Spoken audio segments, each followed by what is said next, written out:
This is a great example that the remake is superior to the original. What's up, everybody? So let's talk Ocean's 11 from 2001, directed by Steven Soderbergh, starring everybody. George Clooney, Matt Damon, Andy Garcia, Brad Pitt, Julia Roberts, Casey Affleck, the late great Bernie Mac, Don Cheadle, Elliot Gould. The cast is in and of itself was a huge story at the time. Aside from it being a remake of the Frank Sinatra film from the 1960s of the same name.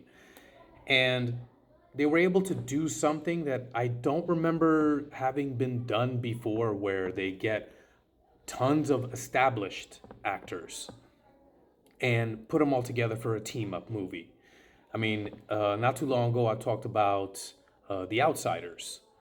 But even though there's a lot of huge names, especially in 80s movies, Matt Dillon, Patrick Swayze, Emilio Estevez, Tom Cruise, Ralph Macchio, but those guys were on the come up. That was like the movie where they was like their jumping off platform into their respective careers. But with Ocean's 11, everyone knew who these people were. Julia Roberts was Pretty Woman. George Clooney was the doctor in ER. Brad Pitt had done Seven and Thelma and Louise and so many other movies in the 90s. 12 Monkeys, he was nominated for an Oscar. And of course, Andy Garcia's career. And so all of these guys, kind of commanded these big salaries already. So the idea of putting them all together financially was just like, how are we going to do this? But it happened.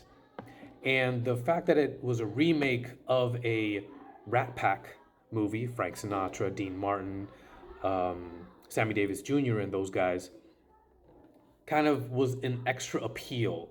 It's like, all right, we're going to do what they did in that movie, but with today's stars. And the fact that it was Steven Soderbergh, who was also an established director, very, very skilled, very talented director.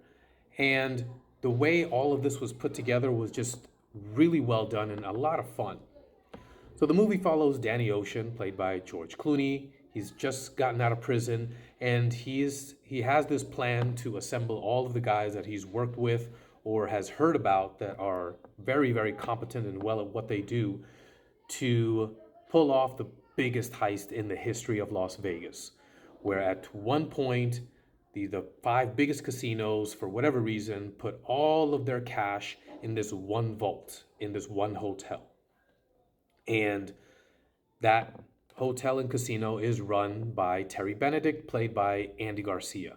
Now, it just so happens that this guy is also has a romantic relationship with Danny Ocean's ex-wife, Tess, played by Julia Roberts.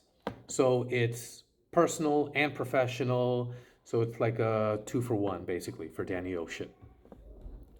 And one, it follows all of the conventions of a heist movie, so the quick cuts, the planning period, and then it all happens.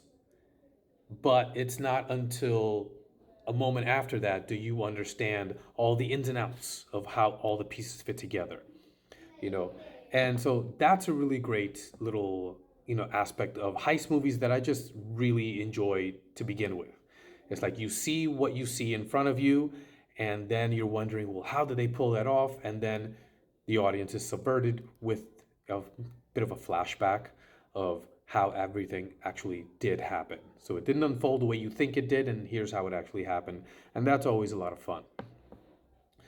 There's a lot of little things that I really like in this movie, particularly, Brad Pitt, where his sense of humor is away. It's very dry, and the dynamic he has with Clooney is great. There's this really great scene that is a very short scene where they've kind of gotten most of the crew together and they're sitting at a bar, and Brad Pitt is kind of looking disheveled, has his head down in his arms, and Danny Ocean is not. They're both looking at the television in the bar, and George Clooney says, "All right, that makes 10. You think we need one more? You think you need one more? All right, we'll get one more." And so he's like just having this conversation by himself while Brad Pitt's character is just looking at the TV. And then there's also this trope that I really, really enjoy in all of the Oceans movies where there's the one Asian character who they call their grease man. He only speaks Chinese. And but everyone he understands English and everyone responds him in English. So and this is every single character. It doesn't matter who it is. And it just out of nowhere, I don't know whose idea that was, but it just works and it just makes me laugh every single time. I also love the Mormon brothers, who is played by Scott Kahn and Casey Affleck. They're like always arguing, always bickering like brothers do, but then they kind of just shut it down anytime they actually have to make something happen. And of course, Carl Reiner, I forgot about him, has this great role and great piece of dialogue he has with George Clooney when Clooney is recruiting him. So there's just so many little things that somehow Steven Soderbergh just pieced together in like this great mosaic, this great puzzle that I think still holds true, which is I think the reason why I think they're coming out with an Ocean's 14. We'll see how that goes. Anyways, if you haven't seen it, go ahead and check it out. It's a fun movie. You can even count it as a New Year's Eve movie because all of this happens around New Year's. And enjoy. And if you have, let me know what you think in the comments below. Smash that like button, give me a follow, and I'll see you guys next time.